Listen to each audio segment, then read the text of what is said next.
quarta mensagem sobre o livro de Jonas. Jonas respondendo ao chamado. Qual era o problema de Jonas com Nínive? Só vou repassar ali no projetor para você se lembrar daquilo que nós estudamos durante esses domingos. Pode passar, Isabelle. Nós vimos que todos nós temos um... Cadê a minha? Opa! Todos nós temos um chamado em Cristo para cumprirmos, e todos nós temos uma Nínive que tem sido um desafio na nossa vida, ok? A primeira lição que nós aprendemos com Jonas lá no capítulo 1 é que assim como Jonas, eu e você, nós fomos chamados também. Está saindo aí o som? Tranquilo?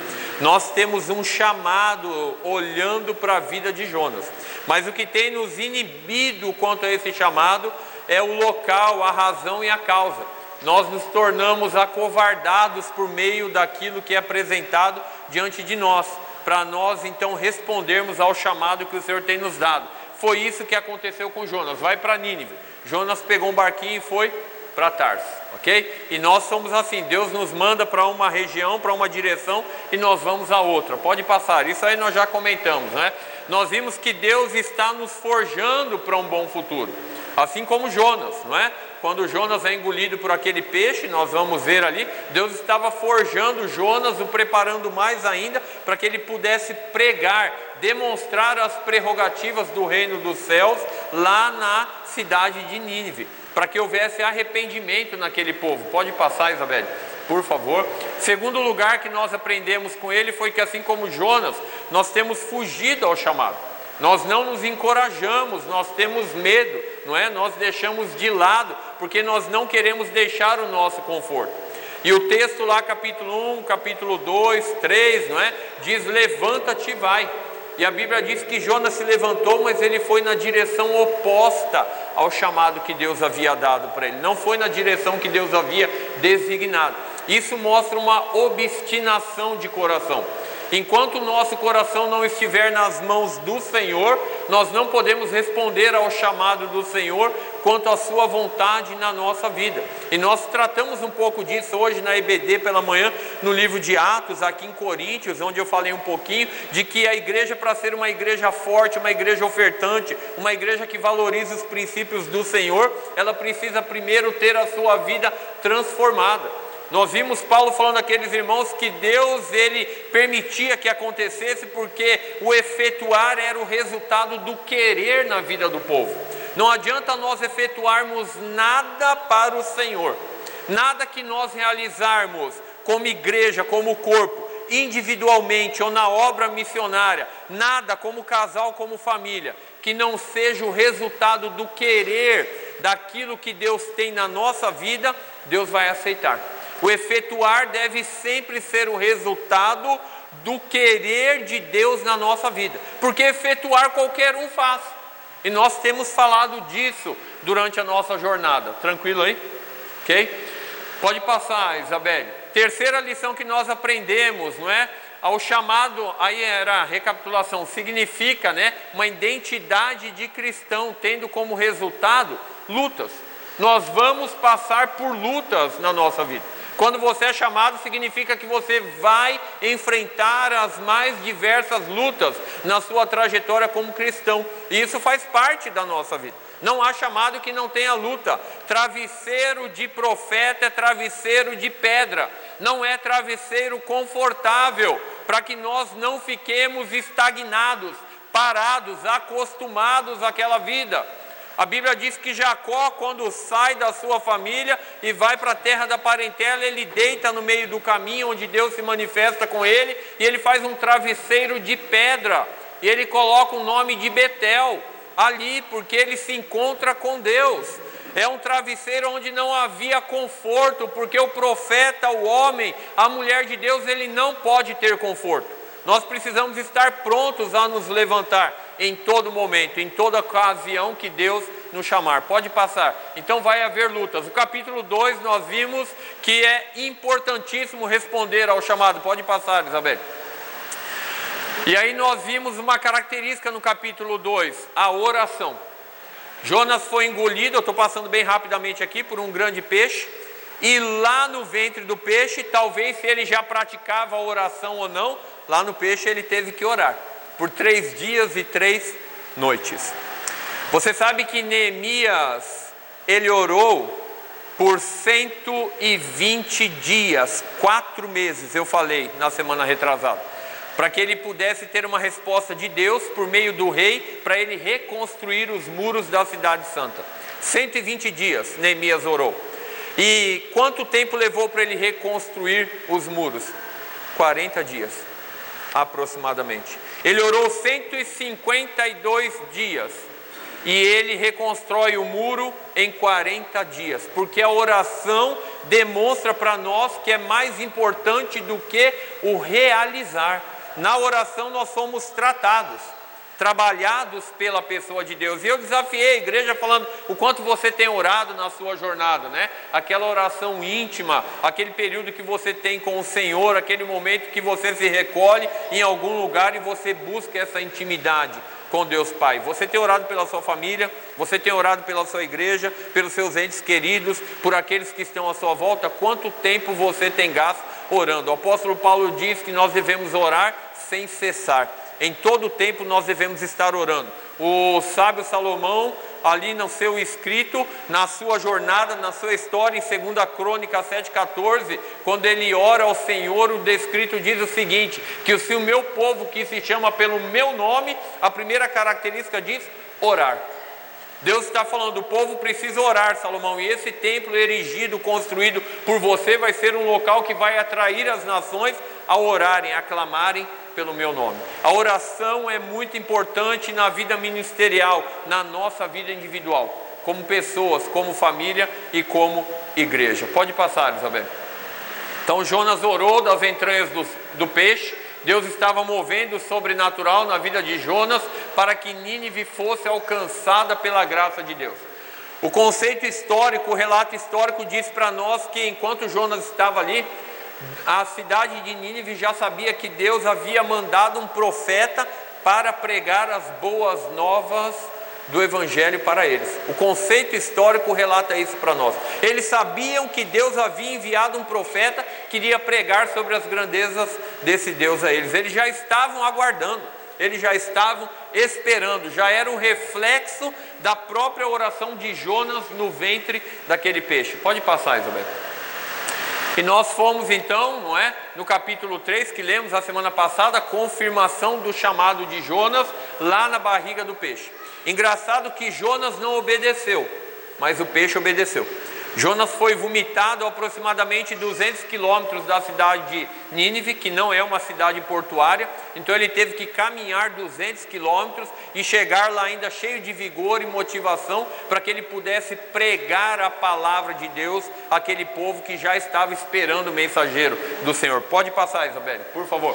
Eu coloquei alguns versículos para vocês do quão é importante a pregação do Evangelho. Importa que façamos as obras daquele que me enviou enquanto é dia. Vem a noite quando ninguém pode trabalhar. Passou a cega, findou o verão e nós não estamos salvos. Esse é o clamor dos aflitos, aqueles que não receberam a pregação do Evangelho. Ainda há, pastor, pessoas que não ouviram o Evangelho? Acredite você que há. De onde nós viemos, da Missão Novas Tribos do Brasil, ainda existe X etnias, povos não alcançados, povos indígenas, que nunca ouviram falar do nome de Jesus. Há muitas nações por aí que nunca ouviram falar do nome de Jesus. O Evangelho precisa ser anunciado. E busquei dentre eles um homem que levantasse o muro e se pusesse na brecha. É o que Neemias fez perante mim por essa terra, para que eu não a destruísse, porém a ninguém achei. Não há voluntariedade, não há pessoas que se colocam à disposição do Evangelho. Eu vou pregar, eu quero pronunciar o nome de Cristo, o nome que está sobre todo nome, o nome que é poderoso, o nome sobre o qual todo joelho se dobrará e toda língua confessará. Precisamos ser pregadores do Evangelho, e os teus ouvidos ouvirão a palavra do que está por detrás de ti, o Espírito Santo de Deus, dizendo: este é o caminho. Andai nele, sem vos desviardes para a direita ou para a esquerda. Há uma linha que nós devemos seguir. Há um alvo designado por Deus. Há um chamado. Há uma Nínive. Há alguém, há um lugar, há uma nação, há um povo, há pessoas que precisam ouvir a pregação do Evangelho. Quem vai dizer: eis-me aqui, Senhor? Eis-me aqui, envia-me a mim. Pode passar, Isabel. Então Paulo respondeu e disse: que fazeis vós chorando e magoando meu coração, porque eu estou pronto não só a ser preso, mas ainda a morrer em Jerusalém pelo nome do Senhor Jesus. Pregar o Evangelho vai exigir de mim que eu morra pelo Evangelho? Depende de onde você vai ou o que você vai fazer, de que maneira você vai pregar o Evangelho. Agora não fique tão animado, porque o Brasil está chegando a esse ponto. Dentro em breve, mais alguns anos, alguns tempos aí, e nós começaremos a ser perseguidos de maneira tal que vai valer o preço da vida, a pregação do Evangelho. Como está a valorização do Evangelho na sua vida?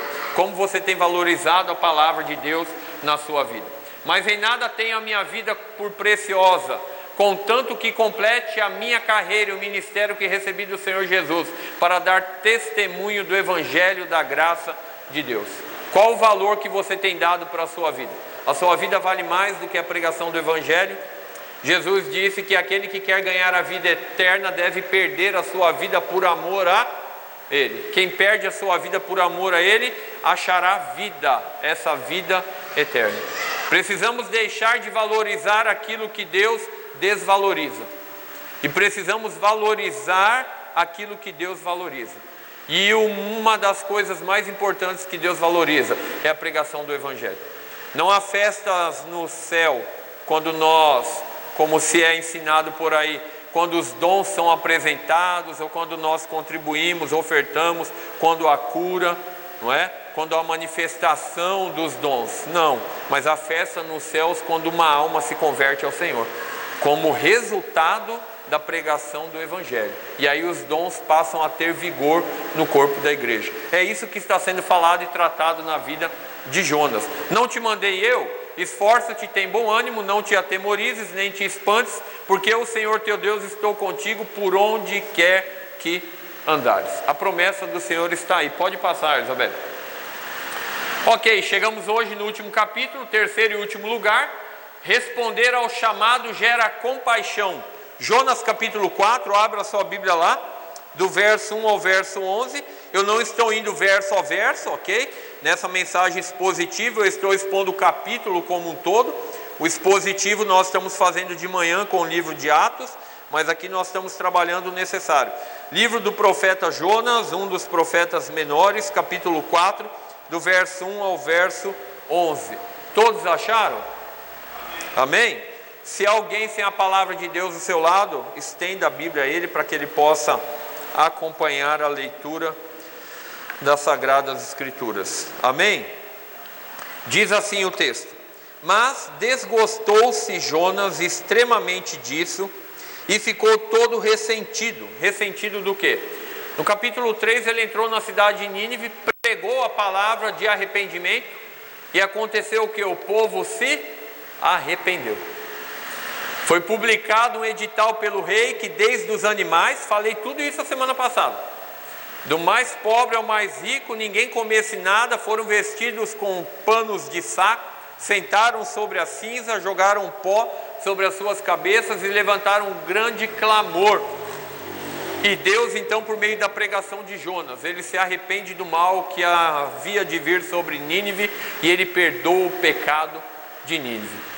De tal maneira que a Bíblia diz que Deus usará Nínive no final da história da raça humana, porque eles se arrependeram dos seus pecados. Jonas, ele pregou de maneira incisiva, mas aqui o texto parece que não demonstra que ele estava feliz com o resultado da sua pregação. E é o que o texto diz, que ele ficou extremamente ressentido, porque ele estava esperando Deus condenar a nação. Verso 2: e orou ao Senhor e disse: Senhor, que eu te disse, estando ainda na minha terra, por isso me preveni fugindo para Tarsis, pois sabia que és Deus piedoso e misericordioso, longânimo e grande em benignidade, e que te arrepende do mal. Peço-te, pois, ao Senhor, tira a minha vida, porque melhor me é morrer do que viver. Ele tem a mesma característica em determinado momento de Moisés, só que ele está chateado porque o povo teve uma mudança de vida. O povo que Moisés liderava não tinha. Ele fala: Deus, risca o meu nome do livro da vida e salva esse povo. Jonas ficou triste porque o povo foi salvo. Foi uma atitude um pouco diferente, mas ele se entristeceu com aquilo. Ele diz: olha, eu estou tão triste que eu quero que o Senhor tire a minha vida. Verso 4: e disse o Senhor: é razoável esse teu ressentimento, ou é razoável essa tua ira? Então Jonas saiu da cidade, assentou-se ao oriente da cidade, e ali fez uma cabana dela, à sombra, até ver o que aconteceria à cidade. Ele ainda estava esperando que Deus ia mandar fogo do céu. E fez o Senhor Deus nascer uma boboreira que subiu por cima de Jonas, para que fizesse sombra sobre a sua cabeça, a fim de o livrar do seu enfado. E Jonas se alegrou em extremo por causa da boboreira. Mas Deus enviou um bicho no dia seguinte, ao subir da alva, o qual feriu a boboreira e essa se secou. Lembra o que eu falei alguns minutos atrás? Nós valorizamos o que Deus não valoriza. Nós precisamos valorizar o que Deus valoriza. Por que o Senhor está falando isso? Olha o verso 8. Aconteceu que, aparecendo o sol, Deus mandou um vento calmoso oriental, e o sol feriu a cabeça de Jonas, e ele desmaiou, e desejou com toda a sua alma morrer, dizendo: melhor me é morrer do que viver. Então disse Deus a Jonas: é a casa de enfades por causa da boboreira? E ele disse: é justo que eu me torne enfadado a ponto de desejar a morte. E disse o Senhor: você teve compaixão da boboreira, na qual não trabalhastes, nem a fizestes crescer, que uma noite nasceu e uma noite pereceu. E eu não hei de ter compaixão da grande cidade de Nínive, em que estão mais de 120.000 homens, que não sabem discernir entre a sua mão direita e a sua mão esquerda, e também muitos animais. Então volta o que eu falei ali antes da gente ir para o texto aqui de hoje, para a mensagem. Jonas valorizou aquilo que Deus fez crescer, uma boboreira, e pela manhã mandou um vento, um bicho mordeu, secou, e ele ficou chateado porque a boboreira morreu. Mas ele não se chateou pelas vidas das pessoas que estavam condenadas. Igreja, precisamos aprender a usar as coisas e amar as pessoas. Ah, pastor, isso não é fácil. O pastor que o saiba o quanto é difícil amar as pessoas, o quanto exige de oração e joelho no chão, dizendo: Senhor, me dá ânimo agora e vigor para amar essa pessoa. Porque senão nós passamos a pecar como Jonas. Nós valorizamos as coisas e odiamos as pessoas. Deus está falando para ele: não, querido, eu te coloquei aí para pregar, para que haja transformação. A boboreira você não precisa se preocupar com ela, mas ele amava mais as coisas do que as pessoas. Responder ao chamado gera compaixão, não pelas coisas, pelas pessoas. E hoje pela manhã nós falamos isso também na EBD. A preocupação que nós temos em enfado pelas coisas, mas nós não paramos para pensar o seguinte: se Cristo voltasse agora, como nós tanto ansiamos pelo retorno dele, o que aconteceria com tudo que você tem, querido? A sua casa, os seus bens, a sua conta bancária, o seu carro, as suas vestes, as suas joias, a sua prata, tudo que você tem, que você valoriza em extremo. O que aconteceria com essas coisas se Jesus voltasse hoje e você fosse arrebatado? Por quê? Qual a causa da sua preocupação com as coisas? Eu não estou dizendo aqui que você não pode cuidar, zelar pelo que você tem. É claro, há um preço muito alto por aquilo que você conquista, e você deve cuidar, deve zelar. Mas esse cuidado não deve ultrapassar o cuidado pelas coisas que Deus tem dado para que você realize a sua obra. A partir do momento que essas coisas começam a predominar na sua vida, como no final da história de Jonas, a boboreira passa a ter mais valor do que a vida daquelas pessoas, nós não estamos respondendo a um chamado.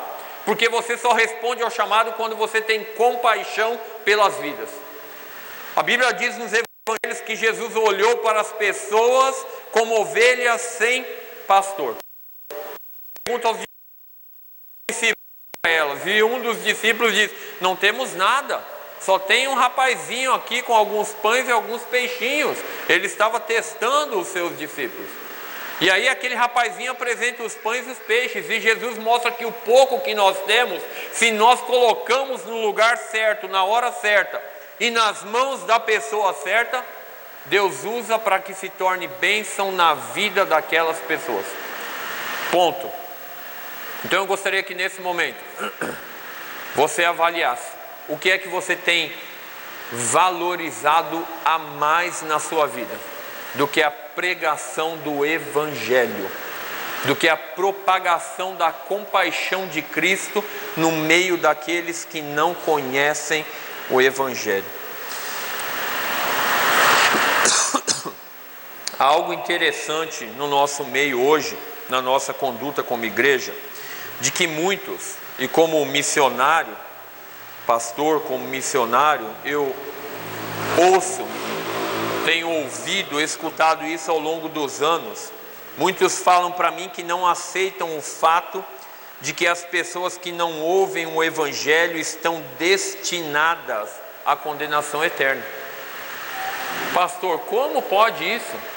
Como que essas pessoas estão destinadas à condenação do inferno? E a resposta é simples. Põe para mim ali, Isabelle, Romanos 10, 14, por favor.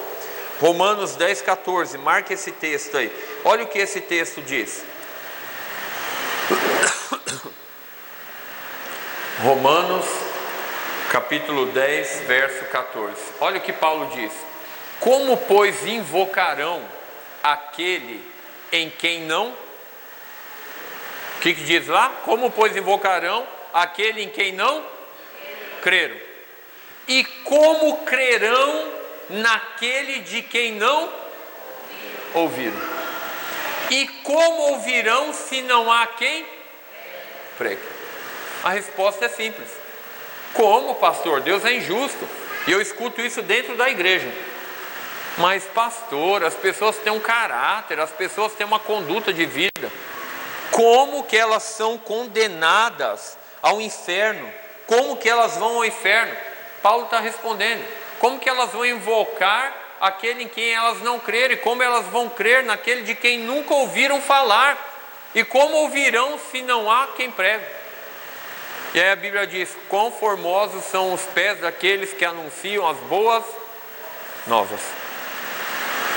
De tudo que nós como igreja, eu e você podemos fazer na nossa jornada, na nossa conduta, o que há de maior valor, de maior essência para nós como igreja, como pessoas salvas em Cristo Jesus, é pregarmos o Evangelho da graça de Cristo.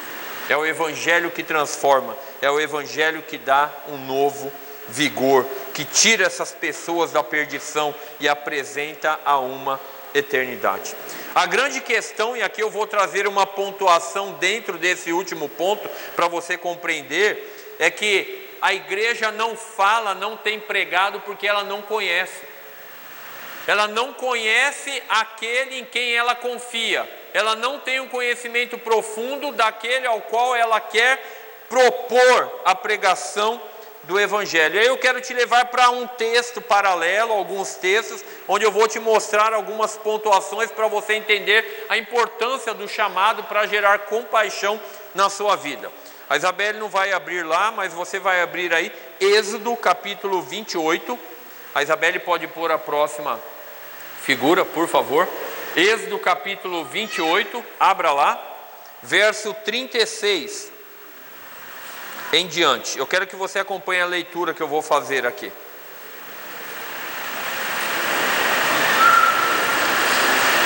Êxodo 28, verso 36 em diante. Todos acharam? Fica com a mão lá em Jonas, mas vai para Êxodo comigo. Olha o que é um chamado para gerar compaixão. Diz assim o texto no verso 36. Também farás uma lâmina. Deus está dando instrução para Moisés como vai erigir o tabernáculo e a maneira que vai ser apresentado o sacerdote, o sumo sacerdote e cada um daqueles que vão trabalhar na obra do Senhor. Também farás uma lâmina de ouro puro e nela gravarás a maneira de gravuras de selos, santidade ao Senhor. E atá-la-ás com um cordão de fio azul, de maneira que esteja na mitra sobre a frente da mitra estará sobre a testa de Arão, para que Arão leve a iniquidade das coisas santas, que os filhos de Israel santificarem em todas as ofertas e de suas coisas santas, e estará a testa para que tenham aceitação perante o Senhor. Então está ali, ó, a mitra, que é aquela touca, não é? Aquele chapéu que o sacerdote colocava. E aí ele dá a descrição: você vai fazer uma lâmina de ouro puro e nela vai gravar a maneira de gravura de selos. Santidade, ali está escrito em hebraico, santidade ao Senhor. E vai ter 2 fios azul que vai passar essa mitra que vai na cabeça do sacerdote. Por que que isso era importante, irmãos queridos? Você que nos visita, no dia em que eu e você nós fomos chamados, assim como Jonas, nós recebemos uma mitra dessa, uma coroa dessa, no dia do nosso chamado. E nessa coroa que eu e você recebemos está escrito lá, presta atenção para você entender a história final de Jonas. E nessa mitra que eu e você recebemos está escrito santidade ao Senhor. É uma coroa que Deus nos deu para nós desenvolvermos o nosso chamado. Então você recebeu uma coroa sacerdotal lá no seu lar, como marido, como esposa, como filho, aqui na igreja como líder, como diretoria, como equipe de louvor, o aspecto que você se envolve aqui, você tem uma coroa, e nessa coroa ela vem escrita santidade ao Senhor. Não gosto muito disso, mas vez por outra eu faço, né? Olha para o irmãozinho do lado aí e diga: você tem uma coroa. Não ouvi, diga para ele: você tem uma coroa. E diga para ele assim: na sua coroa está escrito santidade ao Senhor. Por que que Deus descreve essa característica e dá essa forma que essa coroa era feita? A maneira que ela era preparada. Porque quando nós somos chamados, nós representamos naquela fita azul o reino dos céus. E quando nós representamos o reino dos céus, nós precisamos andar aqui na nossa jornada diária em plena santidade.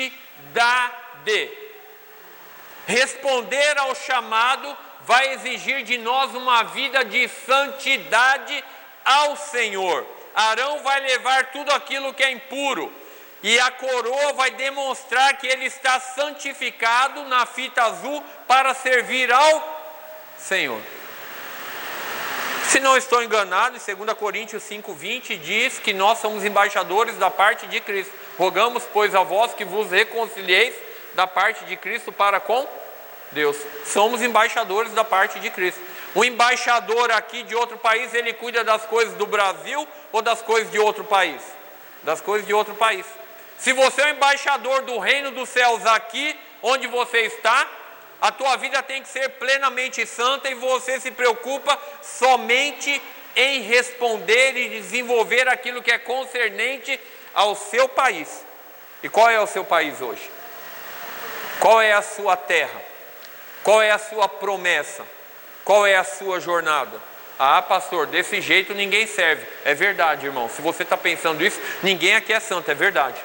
É para você reavaliar a tua vida. O quanto você buscou santidade essa semana. O quanto você se dispôs para ser santo essa semana. Aquela coroa vem escrito santidade ao Senhor. Você tem demonstrado santidade. Você tem respeitado o que está escrito naquela coroa. As pessoas olham para a sua vida e elas veem santidade na sua vida, no seu falar, no seu olhar, no seu ouvir, no seu cheirar, nas suas atitudes, porque você é embaixador do reino dos céus. Então logo você se preocupa com aquilo que foi outorgado à sua vida para que você faça. Você é o embaixador do reino dos céus. O chamado te autoriza a responder pelo reino dos céus. É por isso que Jonas se entristeceu, porque ele estava olhando a situação de Nínive humanamente. E muitos dentro da igreja pensam dessa maneira: para que eu vou lá? Já está tudo perdido mesmo. Eu já cansei, não vou mais pregar. eu não vou mais orar. Deus já falou para você, chega? Porque se não me engano aqui, desde o primeiro capítulo de Jonas, Deus falou para Jonas, vai lá e prega, porque o limite da promiscuidade, da vida deles, do pecado, já chegou até mim. Vai lá que eu vou dar uma última chance para eles. Deus já falou para você, na sua vida de santidade, fulano, pode parar de orar, porque agora eu vou tratar na vida dele. Há uma música do Nani Azevedo que diz que a última palavra vem de Deus. Deus já deu a última palavra para você parar de orar pelo seu casamento, para você parar de orar pela sua esposa, seu esposo, seus filhos. Deus já deu a última palavra para você parar de orar como alvo na sua jornada. Ou você tem esquecido que você foi chamado para ser santo, representar o reino dos céus aqui? Vamos entender algo importante para nós dentro dessa característica. Pode passar, Isabel, pode colocar. Nós fomos chamados porque a nossa vida ela é exclusiva para Deus. Jonas não estava compreendendo isso, que a vida dele como profeta era para uso exclusivo do Senhor. Mesmo que você não vá, irmão, a nenhuma aldeia, a nenhum outro estado, a nenhuma outra cidade pregar sobre o Evangelho, testemunhar da graça de Deus, a tua vida é para uso exclusivo de Deus aqui na sua igreja, no seu lar, na sua cidade. Está entendendo o que eu estou falando aqui? Sim ou não? A sua vida é para uso exclusivo do Senhor. Aceitar o chamado significa viver fora da nossa área de conforto. Aquele fio azul naquela coroa, ele demonstrava que Deus chamou aqueles homens, que Deus os separou, que eles estavam a serviço do reino dos céus. Quando eu e você fomos chamados no maravilhoso sangue da graça de Cristo na cruz do Calvário, e nós aceitamos, nós dissemos sim, Senhor, nós estamos aqui. Nós fomos chamados para sermos representantes do reino dos céus aqui onde nós estamos. Então aprenda isso, igreja, entenda isso essa noite. A sua vida é para uso exclusivo do Senhor. Diga para o irmão que está do seu lado aí de novo, meu irmão, não esqueça isso, a sua vida é para uso exclusivo do Senhor. Amém? A sua vida é para uso exclusivo do Senhor. Então nós temos uma coroa que mostra o nosso chamado.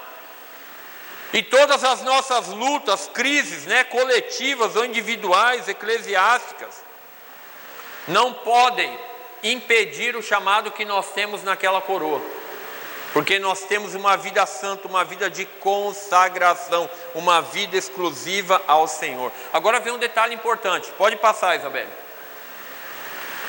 Uma segunda lição, estou comparando aqui para você entender o chamado de Jonas. A coroa não me autoriza a outras coisas.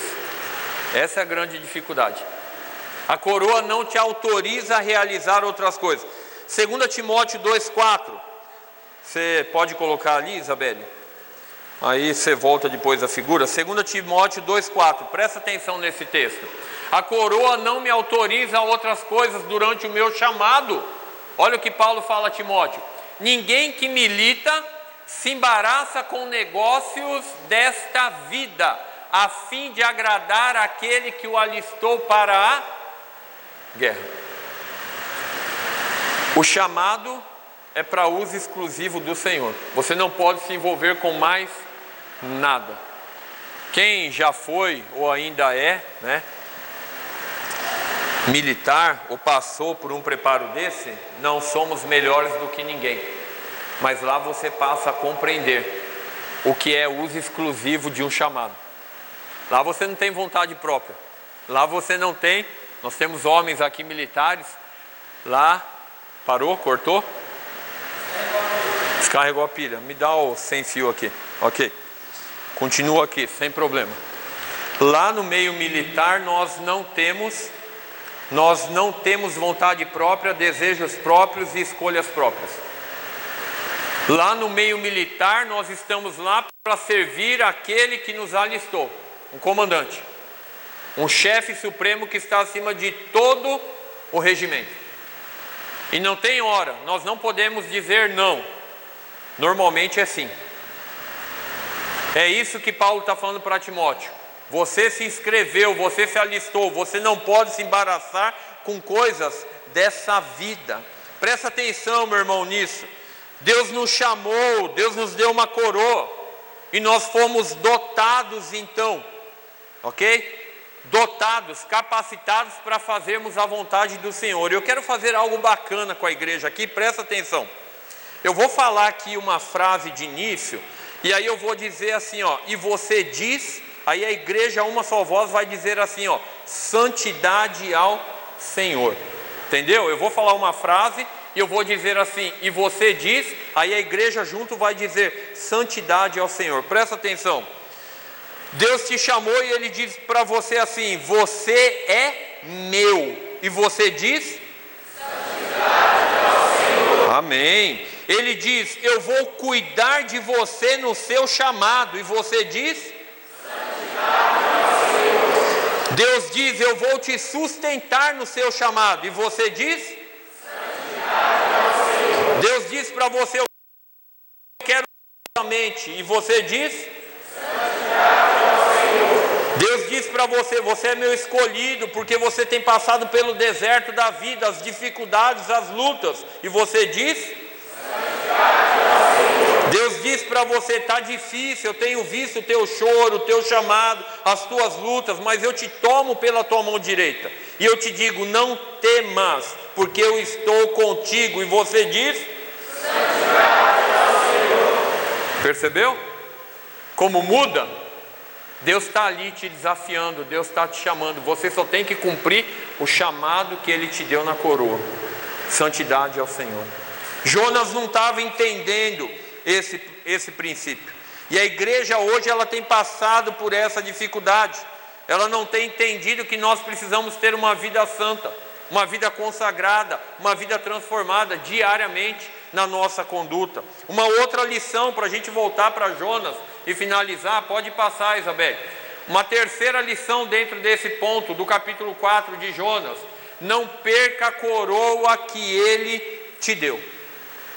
Como que eu vou perder essa coroa, pastor? Não se perde a salvação. Ok, é verdade.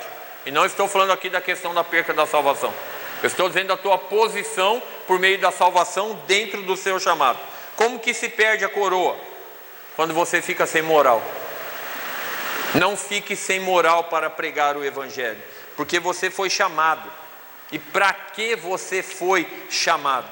Ai, pastor, o ministério está difícil, as coisas estão complicadas lá em casa, as minhas lutas, tudo aquilo que eu tenho enfrentado, tudo aquilo que eu tenho passado. Mas o ministério existe, a tua família existe, a tua casa está lá, os teus bens materiais estão lá. Precisa amadurecer, precisa crescer, precisa ser estruturado dentro dos padrões de Deus. Por quê, pastor? Porque tudo que Deus começa, Ele termina. E Ele quer terminar na tua vida, irmão, na vida da igreja, aquilo que Ele começou.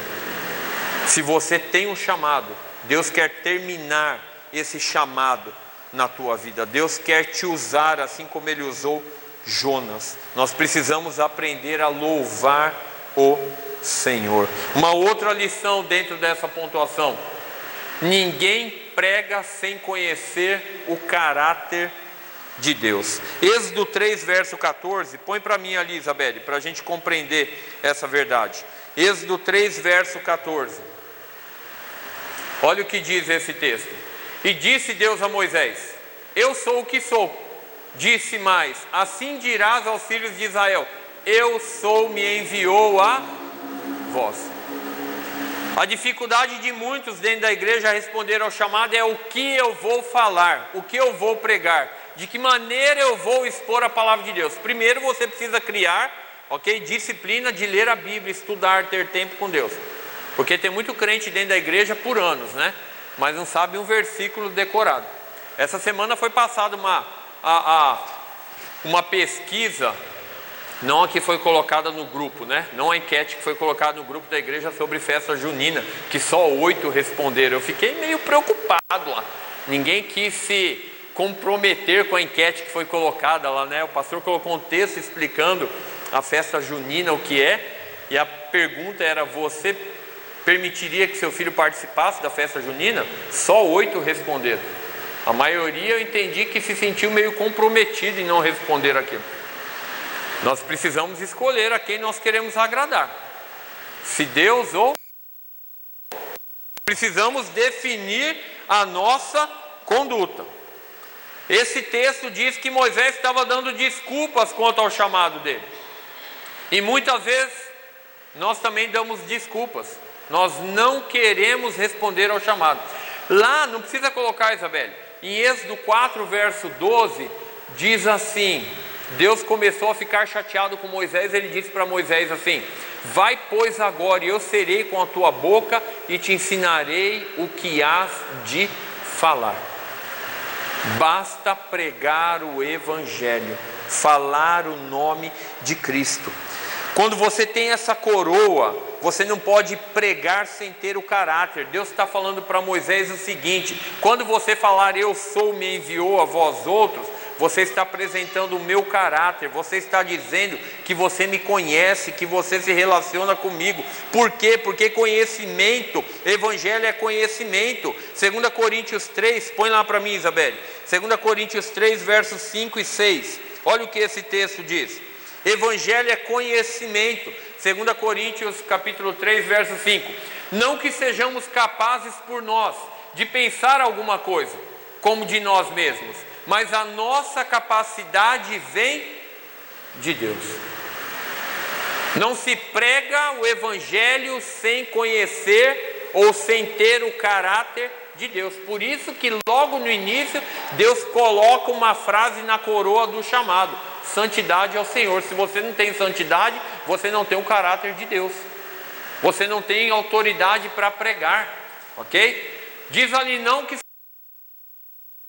seja como de nós mesmos, mas a nossa capacidade vem de quem? De quem? De Deus. Verso 6, Isabelle. Olha o que diz o texto: o qual nos fez também capazes de ser o quê? Paulo está falando para quem isso? Para a igreja. Então ele não está falando para o pastor, ele não está falando para a liderança, ele está falando para cada um de nós. Nós somos embaixadores, logo nós somos ministros do reino dos céus aqui. Devemos ter santidade na nossa vida, para demonstrar que estamos conectados ao reino celestial. E aí nós devemos apresentar o caráter de Deus. Fomos feitos ministros de um novo testamento, não da letra, mas do Espírito, porque a letra mata e o Espírito vivifica. Quando você não conhece a letra, você morre. Por que você morre? Porque você não tem o que transmitir, você não sabe. Aí nascem heresias no meio da pregação do Evangelho. Você precisa ter intimidade com a palavra. Deus está dizendo para Moisés ali: olha, eles vão te ouvir porque eu estou te dando o meu caráter. Essa semana eu falei para alguns irmãos que a gente está preparando lá para a equipe. Eu falei para eles: eu preciso que vocês estejam o tempo todo preparados. Jejuem 1, 2, 3 vezes na semana, orem, tenham as suas vidas em dia, porque a qualquer momento eu posso chamar vocês para realizar algo que Deus quer. E se vocês não estão preparados, de que me serve homens que são capazes para estarem ali, para não ter a sua vida em dia? Precisamos ter a nossa vida em dia. Nós precisamos demonstrar o caráter de Deus por meio da nossa vida. E aí me vem à memória aquele exemplo que eu já citei algumas vezes aqui, do missionário Paulo César, lá nos Guaranis, em Chopinzinho, extremo sul do Paraná, divisa com Santa Catarina, norte de Santa Catarina, uma das regiões mais frias do Brasil. Foi para a aldeia e ficou por 6 anos morando na aldeia, construiu a casa, estudou, aprendeu tudo sobre a cultura guarani, aprendeu tudo sobre a língua. Conheço ele trabalhou conosco lá no Rio Grande do Sul, lá via Guaranis também, entre os cangangues. Um homem de Deus, um pastor batista consagrado. 6 anos. Depois de 6 anos, o cacique chega na porta da casa dele, bate. E quando ele sai para atender, o cacique fala na língua guarani: Paulo, eu vim aqui para te dizer que hoje você pode começar a pregar sobre o teu Deus na minha aldeia. 6 anos! E aí a única pergunta dele foi: por que hoje eu posso pregar o Evangelho? Ele disse: porque esses 6 anos nós estávamos olhando o seu caráter. Como é a sua vida com a sua esposa e com os seus filhos? Se você realmente tem uma vida íntegra para falar de algum Deus para nós. Muitos não estão pregando o Evangelho hoje porque não faz parte de santidade da sua vida. Não são embaixadores do reino dos céus. Não tem o caráter de Deus na sua vida.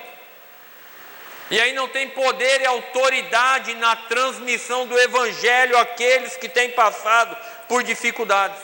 Precisamos pregar um Evangelho que demonstre o caráter de Deus. Quinto e última característica, olhando para esse texto. E aí a gente volta para Jonas e eu encerro. Você foi levantado para essa geração. Chamado significa que você foi levantado para essa geração. Não é a geração que vem, é essa geração. Não é a geração passada, é a geração que você está vivendo. Então o que nós precisamos aprender com isso? Que está na hora da gente se dispor para trabalhar para o Senhor. Não importa onde, como ou de que maneira será, mas eu preciso dizer como Isaías: eis-me aqui, Senhor, usa a minha vida. Só que tem crente que mesmo depois do chamado, o Egito ainda o encanta. Ele fica pensando nas panelas, nas cebolas, nos pepinos, nas melancias. Ele acha que aquilo lá é melhor do que aquilo que ele tem para oferecer para o Senhor. Dá para me ouvir aí? Agora vai na voz. Se a voz pifar, e acabou. Nós estamos encantados com aquilo que o mundo tem oferecido para nós. E nós não respondemos o chamado do Senhor. Isso tem gerado problema na nossa continuidade como igreja, como pessoas. Deus queria abençoar o povo. Deus queria usar o povo, mas Moisés precisava responder aquele chamado. Deus queria transformar o povo em Nínive, mas Jonas precisava pregar. Não adianta você ficar sentado à mesa do Egito, se regalando as coisas que são colocadas diante de você, se você não responder ao chamado. Volta lá para Jonas, algumas características para a gente entender a respeito do chamado. Então, nós não aceitamos que pessoas estão indo ao inferno, mas nós não entendemos por que elas estão indo ao inferno, porque nós não estamos respondendo ao chamado de Deus na nossa vida. Mas nós também não queremos responder, não queremos pregar o Evangelho. Romanos 10, Isabelle, verso 15. Romanos 10, verso 15 em diante. Coloca ali para mim, por favor. Já estou finalizando, queridos. Só um momento. Romanos 10, verso 15. E como pregarão se não forem enviados? Como está escrito: conformosos são os pés dos que anunciam a paz, dos que anunciam coisas boas. 16. Mas nem todos obedecem ao Isaías diz: Senhor, quem creu na nossa pregação. Esse é o trabalho pastoral. O pastor está aqui, né? Repetitivo, prega, ensina, fala, mas nem todos vão responder ao chamado. Se você não responde ao chamado, existem algumas maneiras: ou eu vou, ou eu ajoelho e oro, ou eu contribuo, ou eu envio alguém para ajudar. Você não pode deixar de realizar algo. Paulo está falando àqueles irmãos, né? Como Isaías disse: mas nem todos obedecem ao Evangelho, pois Isaías diz: Senhor, quem creu na nossa pregação? As pessoas não estão crendo hoje porque não há quem pregue. Pode passar. 17. De sorte que a fé é pelo ouvir, e ouvir pela palavra de Deus. 18. Mas digo, porventura não ouviram? Sim, por certo, pois por toda a terra saiu a voz deles, o mundo daquela época, e as suas palavras até os confins do mundo. A igreja tem um papel, uma função a desempenhar. Pode passar a figura 19. Pode voltar lá.